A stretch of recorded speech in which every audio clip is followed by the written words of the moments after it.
Hello everyone, my name is Imran and welcome back to our channel. In this tutorial, we are going to talk about how you can add an AI chatbot into your Wix website.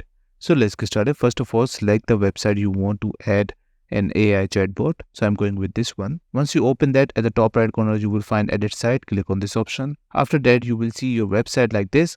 On the left side of the menu, you will find add apps option. Click on this. Once you open that, at the top left corner, you can search chatbot. So I'm going to do that here, and once you search that, you will see a lot of chatbot over here, and I have that one which you should install, which is Wix Chat itself. This is one of the best out there and you need to install it. Once you install that, you will see at the bottom right corner, and you can click on this and click on settings. You can change the settings as much as you want, even the display where you want it, like bottom right, bottom left, and the design, even the text, even chat form, notification, automation, channels, a lot of stuff which chatbot should have, it will provide you.